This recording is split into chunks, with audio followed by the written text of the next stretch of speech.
Questions and comments. Questions et commentaires. The Honourable Member for Calgary Heritage. The Prime Minister's 4 weeks in Parliament were filled with broken Liberal promises.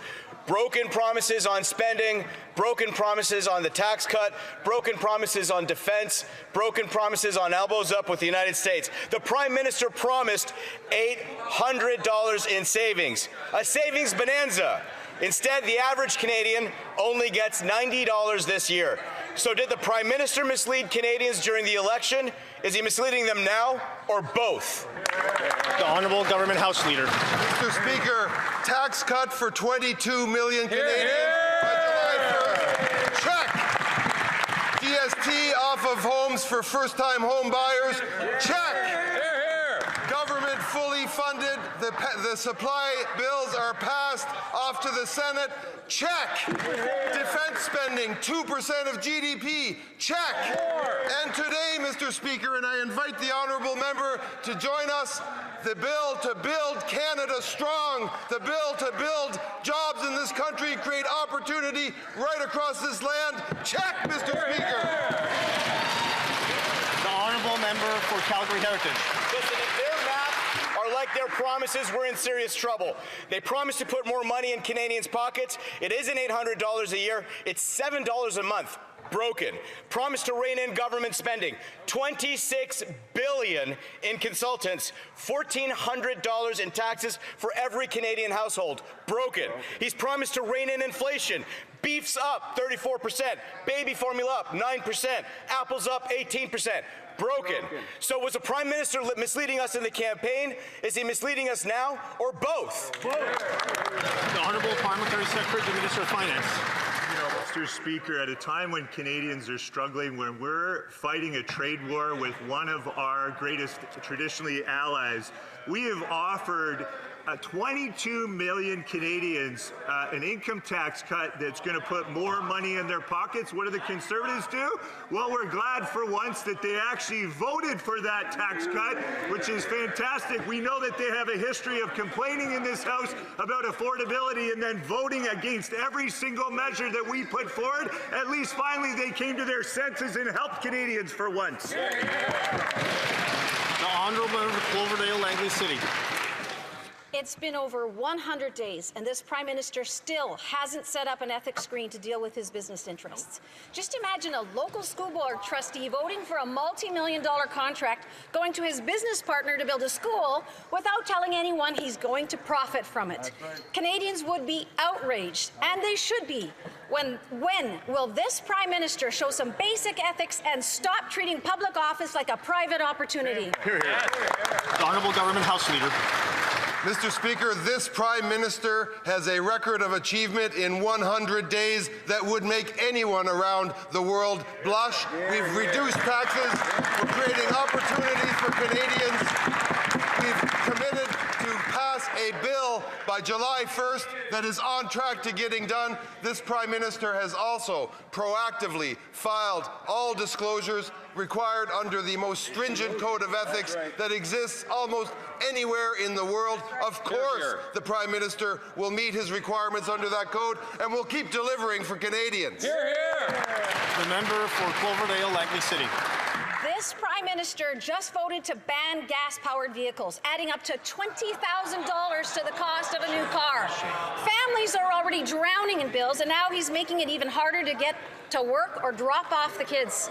Is it just a coincidence that Brookfield stands to profit off this mandate? And when will this Prime Minister stop treating public money like his personal investment portfolio and finally be transparent about the deals he stands to benefit from? Yes. The Parliamentary Secretary, the Minister of the Environment. Mr. Speaker, thank you. It's the first time I rise to answer a question. I thank the honourable member for asking my first question.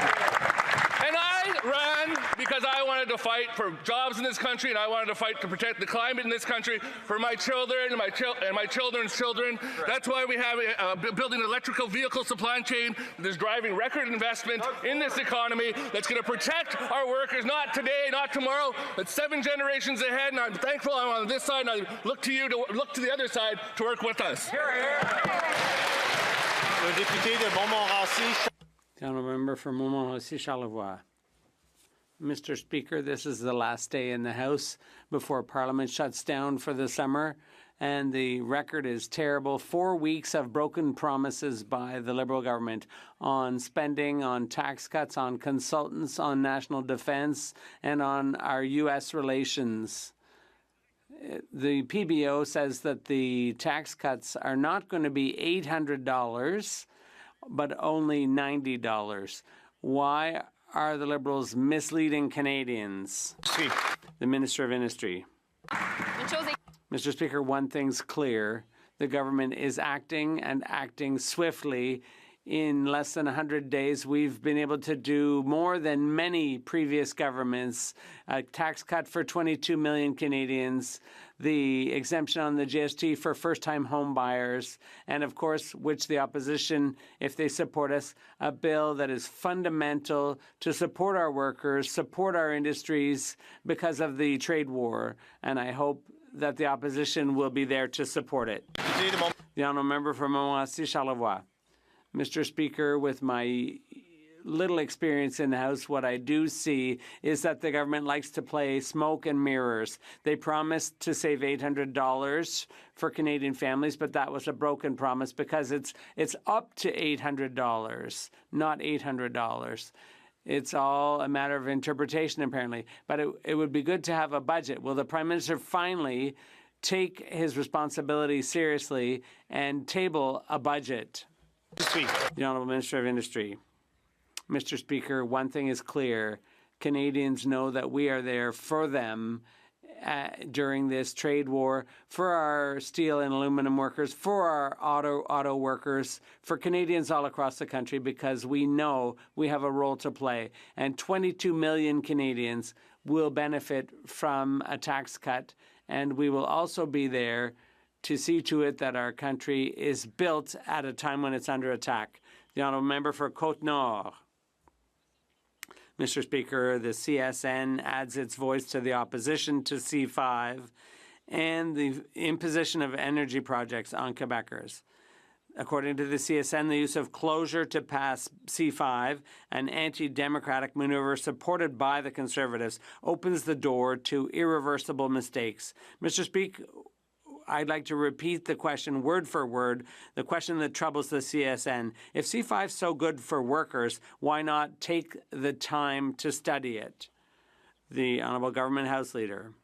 Mr. Speaker, Canada is facing a number of challenges, and above all, the trade war with the U.S., started by the U.S. What Quebecers what workers are telling me and the unions are telling me is that we need to take action. We need to quickly start building major national projects which will not only create jobs, but will also ensure that Quebec prospers not just today, but tomorrow and the decades to come. That's what we're doing with this bill. The honourable member for Côte-Nord. Mr. Speaker, the CSN joins its voice to the AFN. It even joins its voice to that of a few Liberals who no doubt prefer to remain silent. This bill allows environmental measures to be bypassed and allows almost all laws to be suspended by order in council. It's the most authoritarian bill since the Emergencies Act. Will the ministers who disagree have the courage to oppose this bill before it's too late? The Minister of Indigenous Services. Mr. Speaker, I'm proud to stand on this side of the House to ensure that the process of reconciliation will be put in action because we're working in partnership with Indigenous peoples here in Canada. They will be engaged in a process that will be clear, serious, and determined by First Nations themselves. We are very open to giving everyone a seat at the table, and only this government can do that. The honourable member for Jonquière. Mr. Speaker, after the CSN, the AFN, and even some Liberals, Environmental groups are joining the ranks of those opposed to C5. Equiterre, Climate Action Network, Eco-Justice, the list goes on. To quote Greenpeace, Bill C5 would allow many environmental protections to be bypassed, silence communities, and trample the rights of Indigenous people in order to force through projects that will benefit multinational corporations. Mr. Speaker, everyone's saying the same thing to the Liberals. Study Bill 5 properly instead of forcing it through under closure. Will they finally listen? The Honourable Government House Leader.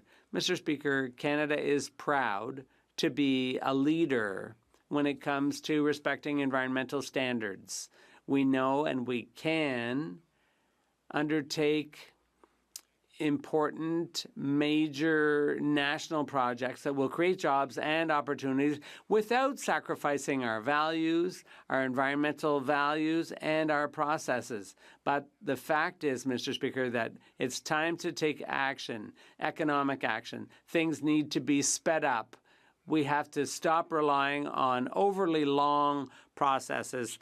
It's time to speed things up and get things done. The Prime Minister's first 4 weeks have been filled with broken promises on spending, consultants, defense spending, and relations with the U.S. Now the Parliamentary Budget Officer confirms that another broken promise, this time on tax cuts. He advises us that the average Canadian will save only $7.50 a month, and low-income seniors will save even less, under $5 a month, under the Liberal proposals. Perhaps it isn't a surprise the Prime Minister won't table a budget this spring, because so much of what he's saying now is so different from what he said during the election. So I'm curious, did the Prime Minister deliberately mislead Canadians during the election? Is he misleading them now, or is it both?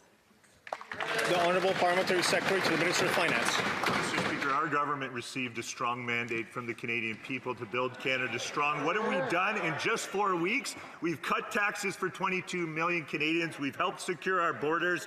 We're breaking down internal trade barriers. We're fast-tracking major nation-building projects, and we have strengthened our ability to defend ourselves. That, to me, is strong leadership for a strong and independent Canada. While Conservatives bash, we will build. We'll continue to build with Canadians all across this great country. That's how you make the best country in the world even better. Honourable Member for Lanark Frontenac. Mr. Speaker, the Prime Minister is a broken record of broken promises, and the list keeps on growing. Broken promises on spending, and we still don't have a budget plan. Broken promises on consultants and also on consulting with Canadians. Broken promises to have his elbows up with the Americans, but instead what the Prime Minister has lifted is his middle finger to Canadians on affordability, inflation, and Liberal policies. Canadians need real change from the Prime Minister, not pocket change in tax cuts, not broken promises, not false hopes. Will the Prime Minister table a real budget plan this spring, or will he not? Full Government House. Mr. Speaker, that member is a member of long standing, and I don't even think he believes the stuff that he was handed to me. I agree completely. The fact is that this is a transformational Prime Minister in a new government who is will be presenting a budget this fall, but has already delivered a spending program that was passed by this House, has already delivered a tax cut for 22 million Canadians that will save families up to $840 a year, and has reduced and taken off the GST on homes for first-time buyers, Mr. Speaker. That's progress. The Honourable Member for Dufferin-Caledon. What the member just said is just completely misleading to the Canadian public. The Parliamentary Budget Officer has said this big tax cut is actually going to deliver $15 a month. That's not transformational. That's not going to build anything. The average Canadian can buy a couple of coffees at Starbucks for $15 a month. So it's all talk, no action, realistically, from this government. The Prime Minister has broken 4 promises in 4 weeks of being the Prime Minister. That's not leadership. That's not transformational. That's misleading the Canadian public. So is misleading the Canadian public the new mantra for this, quote, new government? The Honourable Secretary of State for the Canada Revenue Agency and Financial Institutions. Mr. Speaker, we are building the strongest economy in the G7. I'm not sure where the member opposite has been. We are cutting taxes for 22 million Canadians. We are permanently cutting the consumer carbon tax. We are cutting taxes for first-time homebuyers. Mr. Speaker, the Conservatives, sadly, are still stuck in the past. It's time to get on board or get out of the way. Thank you. That's right. The Honourable Member for Elmwood Transcona.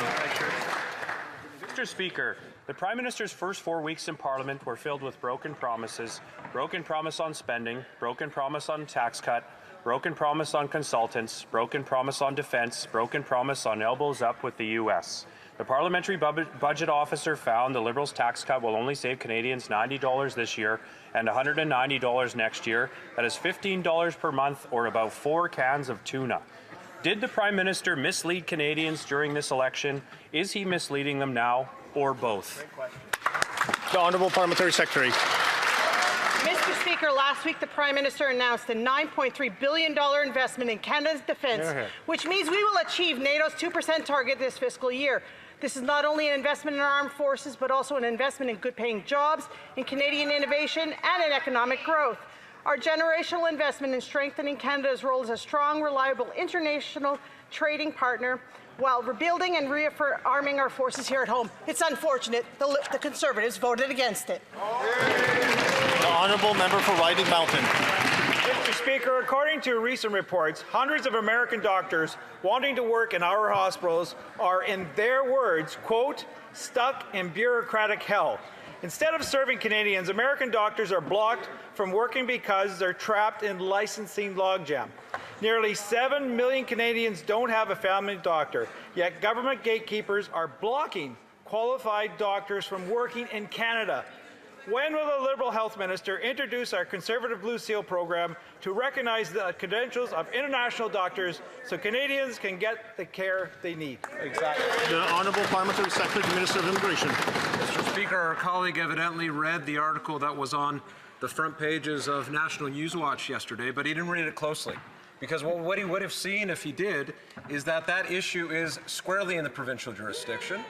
We know that there are American doctors that are trying to come to Canada, leaving the United States. Of course, our healthcare system is in need of more doctors, but the issue is tangled in bureaucracy in British Columbia. And so if he wants to bring matters to the House of Commons, that's very fine. It's a very good issue to raise, but the issue is misplaced. It's an issue of provincial jurisdiction. La députée de Bellechasse-les-Sept-Chemins-Lévis. The member for Bellechasse-les-Sept-Chemins-Lévis. Mr. Speaker, the financial watchdog, an officer of the House, has confirmed another broken promise by the Liberals, their so-called tax cut. Contrary to the $850 promised by the Prime Minister, the average Canadian will only save $90 this year, and seniors will get a paltry $4 a month. Did the Prime Minister lie during the election campaign? Is he lying now, or both? Before recognizing the government House Leader, that word used in the House causes disorder, so I would ask the member to withdraw that term. Yes, of course, Mr. Speaker. I meant to say misled. I would replace it with misled. The Honourable Government House Leader. Mr. Speaker, the facts are very straightforward, very simple. For all those who pay income tax, i.e. 22 million Canadians, there will be a tax cut from 15 to 14% on the tax rate. That will save $840 maximum for Canadian families. For those who pay income tax, they can save up to $840. Promise made, promise kept. The Honourable Member for Bellechasse. Well, it's as if they're calling the PBO a liar. But anyway, the Prime Minister's first 4 weeks in Parliament have been full of broken promises on spending, taxes, consultants, defence, and even on relations with the U.S. Meanwhile, Canadians are paying 14% more for rice, 18% more for apples, and even 34% more for beef. Will the Prime Minister finally table a budget that truly cuts taxes and reverses his inflationary policies? The Government House Leader. I repeat, Mr. Speaker, 22 million, i.e. everyone who pays income tax will, as of July 1st, get a tax cut on their paychecks on their pay stubs. It's a really good Canada Day gift. But the member opposite has opposed childcare places, dental care. She should focus on affordability and support us. The honourable member for Pierre Boucher les Patriotes Verchères. Mr. Speaker, C5 perfectly sums up the approach of the new Liberal Prime Minister. He wants to force pipelines on Quebec. He wants to do this by order in council without going through Parliament. And he wants to be able to bypass almost all laws, also by order in council, in order to help developers. And he's going to do this all through closure, without debate or witnesses, with the support of the Conservatives, while the 44 Quebec Liberals burrow into the woodwork. Do they realize that this was all vote buying? The Honourable Minister. Mr. Speaker, I think it's important for the member to remember that we're in a trade war right now. Time is of the essence. There are aluminum workers in Quebec. And if he spoke to people in Ontario in the auto industry or in the steel industry, he would realize that time is of the essence. We need to take swift action. We need to work together to pass this bill so that we can build major infrastructure projects. And if he's still not convinced, he should talk to the Quebec Premier who supports this bill. The honourable member for Pierre Boucher les Patriotes Verchères. In just 4 weeks, the Liberals have shown their true colours. Those colours are Pierre Poilievre with a red tie.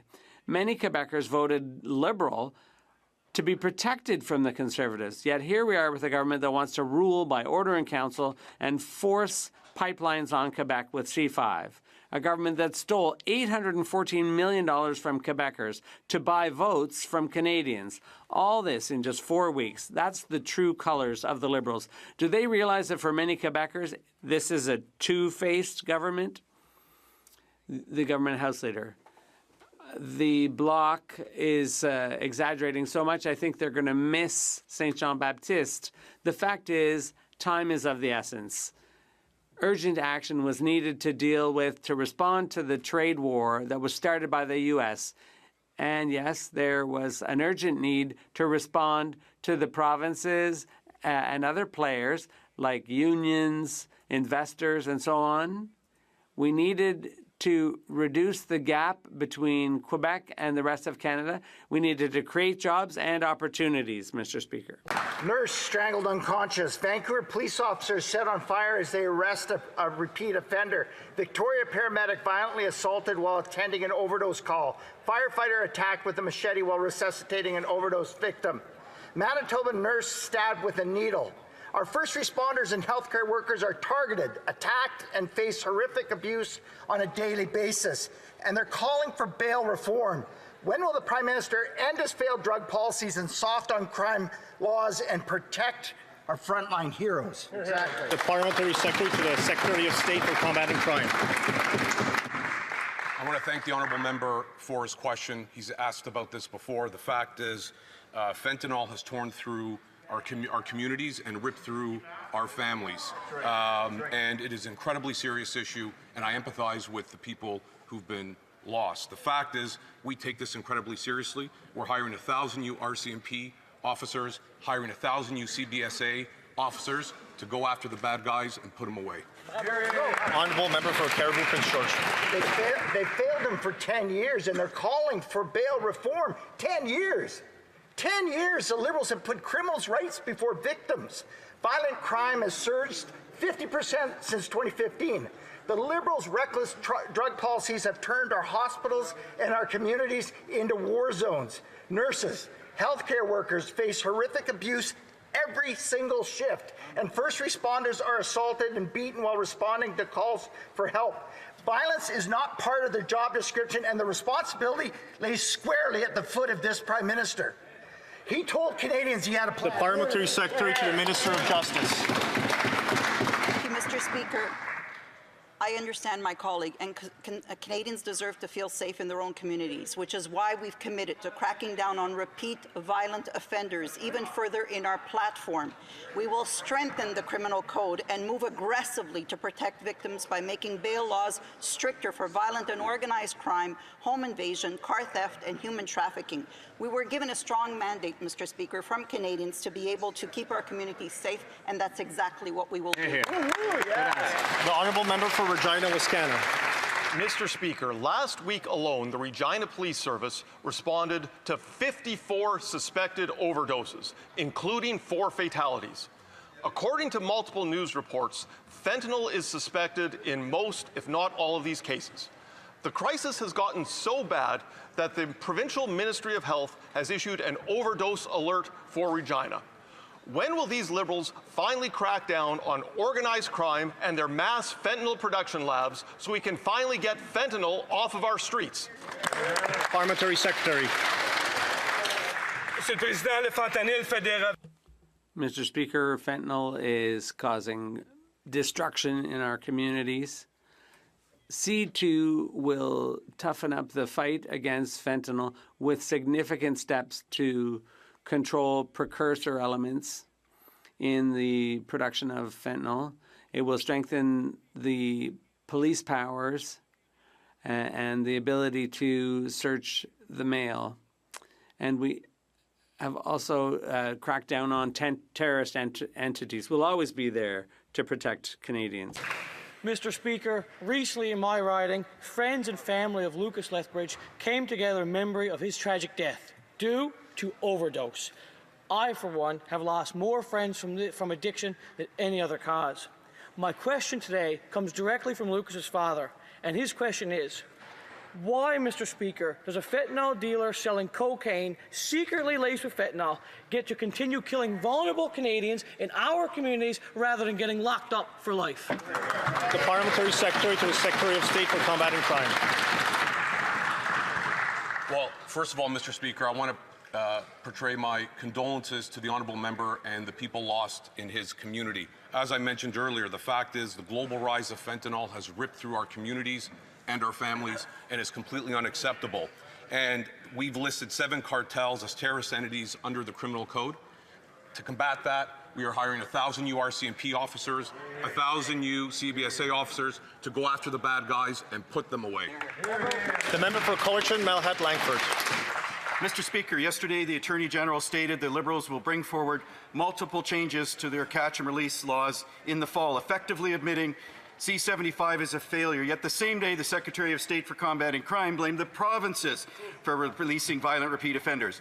2 years ago, my own daughter watched as her boyfriend Johnny was murdered in Victoria, stabbed to death by a violent repeat offender who was out on bail for attempted murder not 3 weeks earlier. When will the Liberals protect Canadians like Johnny, actually take action, and cancel failed Bill C-75? Thank you. Honourable Parliamentary Secretary to Minister of Justice. Mr. Speaker, I feel for the members opposite situation. There are mandatory minimums when it comes to certain offences committed with firearms relating to some of the crimes. There are maximum amounts of sentences for repeated offenders of 7 years. Mr. Speaker, we take these issues very seriously, and we will be working towards reforms in the coming months. Thank you. The honourable member for Spadina, Harbourfront. Mr. Speaker, Canadian steel and aluminum is the best in the world, and our workers in those vital industries are second to none. We know, however, that these vital sectors are facing very serious threats as a result of unjustified and illegal American tariffs. Can the Parliamentary Secretary to the Minister of Finance and National Revenue update this House on how the government is supporting our world-class steel and aluminum producers during these turbulent times? Well, Parliamentary Secretary to Minister of Finance. Thank you, Mr. Speaker, and thank you to the member for Spadina Harbourfront for the great question. Canadian steel and aluminum is going to help build the strongest economy in the G7, Mr. Speaker, and while we continue to aim for a negotiated agreement with the United States, we are taking strong action to respond to the illegal and unjustified American tariffs to protect the integrity of our sectors. Yesterday, we announced targeted measures including adjusted counter tariffs, new tariff rate quotas, and a $10 billion large enterprise tariff loan facility These measures will help our steel and aluminum. Honourable member for Parry Sound, Muskoka. This Liberal government's own housing agency has given up on the concept of housing affordability. They reported that Canada needs to build 480,000 homes a year to restore affordability, something the TD Bank says is impossible. Earlier this week, the latest housing minister boasted that he was on pace for 280,000 starts this year, and he plans for 500,000 a year. In the GTA and the Lower Mainland, the bulk of our housing market, starts have gone off a cliff. So the question is simple. If we are to take the minister at his word, where are the other 200,000 units coming from? The Honourable Parliamentary Secretary to the Minister of Housing and Infrastructure. Thank you, Mr. Speaker. Listen, unlike everything that we're hearing from the other side of the House, we are working very hard. There is an action plan for affordability, which is at the heart of Build Canada Homes. We're going to build more social housing to support low and middle income families. We have the most ambitious plan in decades. We've committed to build twice as much housing, and we will do that with Canadian innovation, with Canadian labour, with Canadian materials. That is how we are building the Canada of tomorrow, Mr. Speaker. Honourable member for Parry Sound, Muskoka. Well, it sounds like more bureaucracy. I'll give you an example of Ottawa bureaucracy. Here in this city of Ottawa, the federal government closed their training centre. 9 years later, they finally sold that training centre to their own federal housing developer at market price. Then it took the federal developer 5 years and 79 different reports at the city planning department to deal with the neighbours and the local Liberal MP who tried to block the redevelopment. Construction finally started, so 16 years for the federal government to turn their land using their developer into 1,100 desperately needed homes. Why does this government think that more bureaucracy is the solution? The Honourable Parliamentary Secretary to the Minister of Government Transformation. Thank you, Mr. Speaker. And our new government is committed to ensuring that federal procurement is conducted in an open, fair, and transparent manner. When it comes to the situation in question, Mr. Speaker, I would point to the investment that our government made most recently through the Housing Accelerator Fund here in the City of Ottawa. This is our commitment to work with municipalities to ensure that we get the housing built that we need. Thank you, Mr. Speaker. The Honourable Member for Hastings, Lennox and Addington, Tyendinaga. Under this government's watch, the housing crisis has reached an unprecedented precipice, and no amount of recycled ministers will hide the fact that this Liberal government is responsible. The CMHC's own numbers have declared the death of housing affordability across this nation. And this government solution? Appoint a minister who, as Mayor of Vancouver, was responsible for one of the worst housing and affordability epidemics we have ever seen. Mr. Speaker, will they just simply stop talking about the housing crisis that exploded under their watch and actually do something about it? Hear, hear. The Honourable Parliamentary Secretary to the Minister of Housing. Merci, Monsieur le Président. Thank you, Mr. Speaker. There is a housing crisis. This is why the government is getting back in the business of building. This is why we will power innovation with modular, prefabricated home. We will do it by reducing red tape, by increasing efficiency and streamlining operation. We will do it at a very fast speed. This is what we promise Canadian, and this is what we will deliver. Merci, Monsieur le Président. The member for Hastings, Lennox and Addington and Tyendinaga. Mr. Speaker, the best time for action was now, not 10 years ago, now. Mr. Speaker, they have consistently realized that with responsibility comes an extraordinarily amount of... I'm going to start this again. Whoa! Mr. Speaker, given the fact that this government agency said Canada needs to double down with construction to restore affordability, will this government get out of the way and recognize the Parliamentary Secretary to the Minister of Housing and Infrastructure. Merci, Monsieur. Thank you, Mr. Speaker. And I'd like to invite the colleague to read the Liberal platform. We made major commitments to change government operations. We got to work right after the election, and the implementation of Build Canada Homes is going to facilitate and accelerate the construction of housing. That's what Canadians need. Thank you. The Honourable Member for Vernon, Lake Country, Monashee. Mr. Speaker, in communities across the North Okanagan, families are being pushed out of the housing market. Young people can't afford to buy, and seniors are being forced out of the communities that they themselves built. Meanwhile, this Liberal government still has no budget, no plan, no urgency. While young families and seniors are begging for the Liberals to get housing built, this Prime Minister, much like the last one, is more focused on political optics than shovels in the ground. When will this Liberal government stop dragging its feet, deliver a budget, and finally take responsibility for the housing crisis it helped create? The Government House Leader. Mr. Speaker, we came to office and the first thing we did was take the GST off of new homes for first-time home buyers. This government has proposed a series of measures beginning with the National Housing Strategy back in 2018. These measures have been measures, this member was not here, but they have opposed every single one, whether it's affordable housing, whether it's social housing, every single housing initiative put forward by this government and every single plan that my honourable colleague described, they are against. Where is their housing plan, Mr. Speaker? The member for Flamborough, Glanbrook, Brent North. Under these Liberals, Canadians are being forced to skip meals to just pay the rent. A new report from Royal LePage shows that 39% of Ontario renters are cutting back on food and essentials just to stay housed. Even the CMHC is waving the white flag, admitting its own housing targets aren't possible under this Liberal government. This is what failure looks like. Unaffordable housing, stalled construction, and Canadians falling further behind. With alarm bells ringing all over the place, when will the Liberals finally admit that their housing plan isn't working? The Honourable Parliamentary Secretary to the Minister of Finance.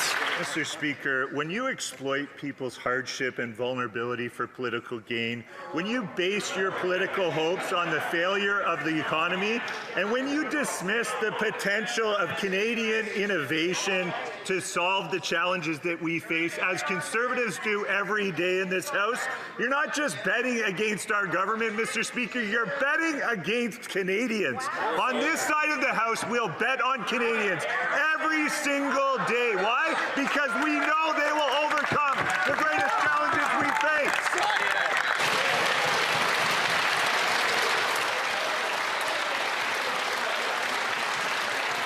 Member for Yellowhead.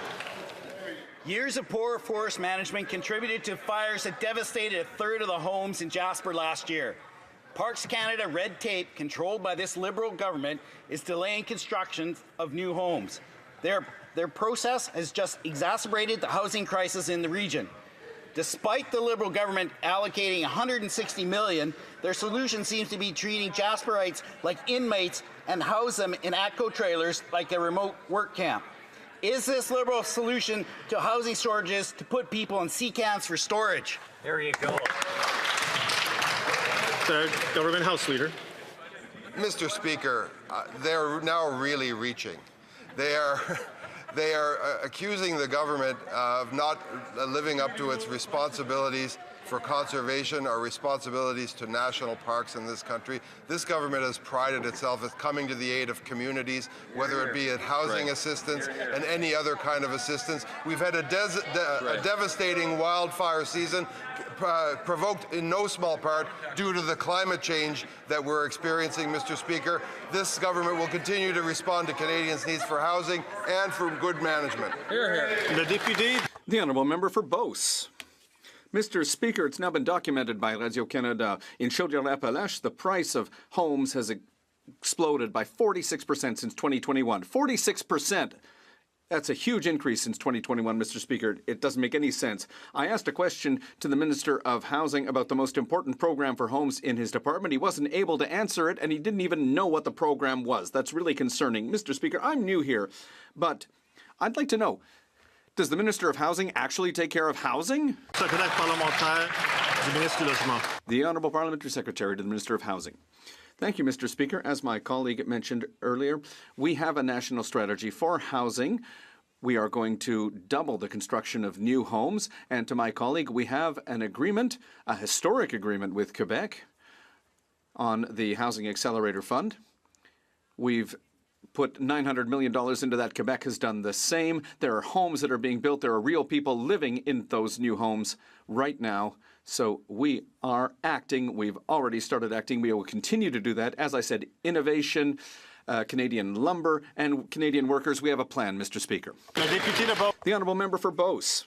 Mr. Speaker, once again and once again, empty words, Mr. Speaker. I've been here for 4 weeks, and people have elected us to ask questions, Liberals, to hold them to account for the people of Beauce. They're not answering our questions. They're laughing in our faces. That's a lack of respect. We're trying to be polite. We're trying to be respectful, but they still answer us with the same empty words, Mr. Speaker. It's disappointing. The price of homes continues to go up. The Minister of Housing is supposed to be building more homes. It's easy, Mr. Speaker. Is the Minister of Housing able to do his job, yes or no? The Honourable Minister of Industry. Well, I would like to thank my colleague for the question. His questions are pertinent, and our goal is to work with him through, among other things, Build Canada Homes, so that we can help companies in Beauce that are building prefabricated homes and that can help meet the minister's goal and the government's goal for housing.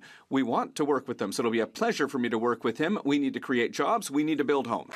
The member for Prescott, Russell, Cumberland. Monsieur le Président.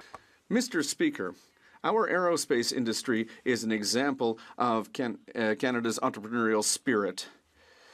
The unjustified tariffs are creating uncertainty for our businesses, so it's more important than ever that we support our aerospace sector. Can the Minister of Industry, Science and Innovation please update this House on her visit to the Bourget Air Show, where she represented Canadian industry? The Honourable Minister of Industry. Mr. Speaker, I would like to thank my colleague from Prescott Russell Cumberland for her excellent question and for her excellent work. Canada has great strength when it comes to aerospace, but we need to go even further, Mr. Speaker. We need to do more to help industry, and at the Bourget Air Show, we got good news. An order of 40 Airbus A220 airplanes by Lot Airlines from Poland. Those are airplanes that are going to be built at Mirabel in Quebec. Air France is also buying global airplanes from Bombardier. We're going to create jobs. We're going to continue to strengthen the aerospace sector. For Red Deer. Mr. Speaker, after a decade of Liberal anti-energy policies that drive out investment and plunge business confidence down, even the Liberal House Leader admits on TV that this government can't get anything built. Despite years of defending Trudeau's actions, Canadians want to see projects growing and energy flowing. But until destructive Liberal laws like C-69 are gone, it's just more empty promises. If the Prime Minister wants Canadians to believe anything he says, then he'll fully repeal anti-energy laws and get pipelines built. Hear, hear. The Minister of Energy and Natural Resources. Mr. Speaker, we will present the members opposite an opportunity to build. We will present the One Canadian Economy bill, who will rapidly advance projects of national interest and build one economy, not 13. The bill will grow the economy and make Canada the strongest economy in the G7. We would hope you'll join us in voting for this. The Honourable Member for Swift Current, Grasslands, Kindersley. Mr. Speaker, Canadian farmers work hard to feed the world, but they're taking losses from trade barriers imposed by China. Saskatchewan normally exports close to $1 billion in peas to them, and thanks to an action by the Liberal Prime Minister, our exports are dropping. Saskatchewan farmers have already lost out on half of our pea exports to China, and now there is a 100% tariff on the rest. The Prime Minister promised to be different on trade than Justin Trudeau, so why is he still doing nothing to help our farmers out? Hear, hear. The Honourable Minister of Agriculture. Thank you, Mr. Speaker. Mr. Speaker, we have an immense responsibility to address these challenges. We're in a triangulation trade war with two other countries, Mr. Speaker. We're doing everything possible to keep the lines of communication open, and we'll continue to do that. Mr. Speaker, we're investing in farmers. We're investing in ag stability. We're investing in ag marketing. We're continuing to do everything we can. I had the opportunity to visit the honourable members, the Prairie provinces last weekend to speak firsthand to farmers. We've got some of the best farmers in the world on cutting edge of technology. Thank you, Mr. Speaker. The member for Thornhill. The Iranian regime is collapsing and its thugs are already eyeing Canada. After 10 years of weak Liberal national security laws, this country has become a safe haven for IRGC terrorists. Hundreds live here, they operate here, they fundraise here, they intimidate Canadians here, and they do it all without consequence. I'll ask the Minister, how many more terrorists have to come to Canada before they put into law the foreign agents, or before they introduce the foreign registry they put into law last year? How many? Honourable Parliamentary Secretary to the Secretary of State for Comment on Crime. Thank you, Mr. Speaker. The Iranian Revolutionary Guard is a designated terrorist organization. If there are people here who are connected to that terrorist regime, they are here illegally, which means we're going to find them, we're going to arrest them, and we're going to deport them. The Honourable Member for Pierrefonds-Dollard. Mr. Speaker, tomorrow is National Indigenous Peoples Day. Every June 21st, Canadians take the time to reflect on our past. We also celebrate the significant contributions of the First Nations, Inuit, and Métis people from coast to coast to coast. After generations of pain and suffering, our country has chosen to deliberately walk on the path of reconciliation. We also must do this together. Can the Indigenous Services Minister reflect on the importance of National Indigenous Peoples Day here in Canada and across Turtle Island? The Honourable Minister of Indigenous Services. Mr. Speaker, I'd like to thank the member from Pierrefonds-Dollard for this important question. National Indigenous Day is a time for us to celebrate First Nations people, Métis, Inuit, Indigenous communities with each their own culture, identity, and languages. In addition, Mr. Speaker, I am honored to be the first Indigenous minister leading Indigenous services to serve Indigenous people in this community from somebody who understands their reality and can speak with them directly one-on-one with respect to their culture and identity. Thank you, Mr. Speaker. The Honourable Member for Kitchener South Hespeler. Thank you, Mr. Speaker. An alarming report in the Canadian Medical Association Journal shows that 1 in 3 Canadian children will be overweight or obese on their 18th birthday. This is not a cosmetic concern. Those children who are obese on their 18th birthday are tragically 3 times less likely to live to see their 30th. Obviously, no child chooses to have this disease. Every case is a social and environmental failure. So I ask the Liberal government, do they have any plan at all to remediate these policy failures for our children in this Parliament? The Honourable Parliamentary Secretary. Mr. Speaker, I thank the member opposite. We both sit on the Health Committee, so I look forward to work with him on this very important issue. Mr. Speaker, the health and safety in Canadians is our top priority for this new government, and we will put in every measure possible. We will work with provinces and territories to make sure we have the support for children with diabetes, and I look forward to working with the member opposite on this very important issue. The Honourable Member for Vancouver Kingsway. We Democrats want to build our economy and create family-sustaining jobs, but it must be done right. Today, the Liberals and Conservatives are ramming Bill C-5 through Parliament with shockingly little debate or public input. This bill creates Henry VIII powers, letting the Prime Minister override laws by decree. It guts environmental protections, undermines workers, and threatens Indigenous rights. This bill will end up in court. Why is this government violating democratic values and risking critical economic projects by tactics from Donald Trump's playbook? Bravo. The Honourable Government House Leader. Mr. Speaker, there is lots of support in this country for this brilliant piece of legislation that will create one economy, not 13, will move us towards creating great national projects that will create jobs. And I would invite the leader, I know he will stand with me and with the men and women in Canada's labour movement who have stood up day after day after day after day to support this legislation, to say this will create jobs, this will create opportunity for the skilled trades, this will create a future for me and my children. Will he stand with those unions? Will he stand for Canada? The Honourable Member for Rosemont-la-Petite-Patrie. Mr. Speaker, today is World Refugee Day, and it's the triste reality for 43 million people around the world. And yet, the Liberal government is doing the opposite of what should be done by making our by putting the military at our borders like Trump is doing instead of showing solidarity with refugees. Liberal rhetoric is dangerous, but the NDP is clear. Anybody who comes to our borders seeking a safe haven must be heard with respect and humanity. Why is the Prime Minister, who was elected as an anti-Trump, why is he copying Trump's worst ideas and attacking the rights of refugees and asylum seekers? The Honourable Parliamentary Secretary. Mr. Speaker, our Safe Borders Act will fight against organized crime, but at the same time it offers important guarantees. Guarantees which will work well to ensure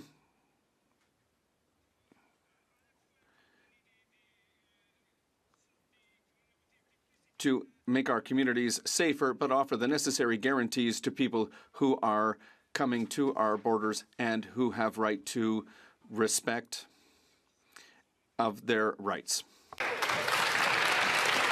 That is the end of question period. Ceci met fin à la période des questions.